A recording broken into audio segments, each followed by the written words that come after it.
सोचिए, दुनिया की सबसे बड़ी टेक कंपनी एप्पल, क्या वो एक ऐसे संकट की तरफ बढ़ रही है जो हमें एक और बड़े टेक जायंट के पतन की याद दिलाता है? आज हम इसी सवाल की तह तक जाएंगे। तो देखिए, मामला कुछ ऐसा है। एक तरफ है ओपन एआई और गूगल, जो GPT-5 और वीओ जैसे मतलब दुनिया बदल देने वाले एआई सिस्टम्स ला रहे हैं। और फिर दूसरी तरफ है एप्पल, जिनके सबसे बड़े अपडेट्स क्या हैं? कैमरा थोड़ा और अच्छा हो गया और बैटरी अब थोड़ी और चलेगी। इनोवेशन में ये जो जमीन आसमान का फर्क है ना, आज की सारी बातचीत इसी पर है। याद है वो जमाना जब स्टीव जॉब्स स्टेज पर आते थे तो ऐसा लगता था कि कुछ बड़ा होने वाला है। मतलब एप्पल का हर कीनोट एक क्रांति लेकर आता था। वो कंपनी भविष्य बनाती थी, किसी को फॉलो नहीं करती थी। और इसका सबसे बड़ा सबूत सिरी। जब सिरी लॉन्च हुआ था ना, तो वो अपने वक्त से 4 साल, जी हाँ, पूरे 4 साल आगे था। एक ऐसा रेवोल्यूशनरी असिस्टेंट जिसने पूरी इंडस्ट्री का गेम ही बदल दिया था, नए स्टैंडर्ड सेट कर दिए थे। पर आज की हकीकत देखिए, वो बिल्कुल अलग है। एक तरफ अलेक्सा है जो हमारे स्मार्ट होम्स को चला रही है, गूगल है जो हमारे पूछने से पहले ही हमारी ज़रूरतें समझ जाता है, और दूसरी तरफ है सिरी जो इस एआई की दुनिया में सच कहूं तो एक पुराना और धीमा असिस्टेंट बनकर रह गया है। और यहीं से ना हमें टेक इतिहास का एक बहुत बड़ा और बहुत ज़रूरी सबक याद आता है। एक ऐसी कहानी जो आज की हर बड़ी टेक कंपनी के लिए एक चेतावनी है। ब्लैकबेरी की स्ट्रैटेजी देखिए, बड़ी दिलचस्प थी। 2007 में जब आईफोन आया और टच स्क्रीन ने मार्केट में तहलका मचा दिया, तो ब्लैकबेरी ने क्या किया? उन्होंने बदलाव को अपनाने की जगह उन चीज़ों पर दाव लगाया जो उन्हें सेफ लगती थीं, प्राइवेसी, सिक्योरिटी और उनकी परंपरा।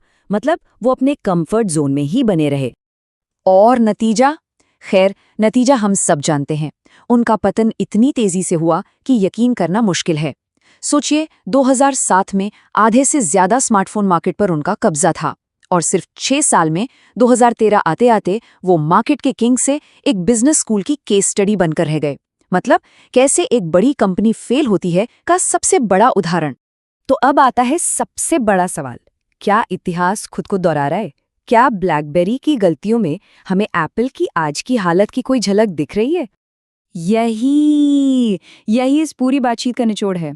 देखिए, ब्लैकबेरी ने किस पर दाव लगाया? Privacy, security, tradition, safe option. और आज एआई की इस क्रांति के बीच एप्पल किस पर भरोसा कर रहा है? प्राइवेसी, पॉलिश, परफेक्शन, मतलब फिर से वही सेफ ऑप्शन। ये जो समानता है ना, ये वाकई चौंकाने वाली है। तो सवाल अब सीधा और बहुत तीखा है, क्या एप्पल अगला ब्लैकबेरी बनने की राह पर है? सुनने में थोड़ा अजीब लग सकता है, लेकिन आज के जो हालात हैं ना, उनको देखते हुए ये सवाल पूछना बहुत जरूरी हो गया है। ठीक है, तो चलिए अब ब्लैकबेरी की कहानी से आगे बढ़ते हैं और उन असली खतरों पर नजर डालते हैं जो आज एप्पल के सामने खड़े हैं। $60 बिलियन, जी हाँ, $60 अरब कैश जो एप्पल के पास बस पड़ा हुआ है।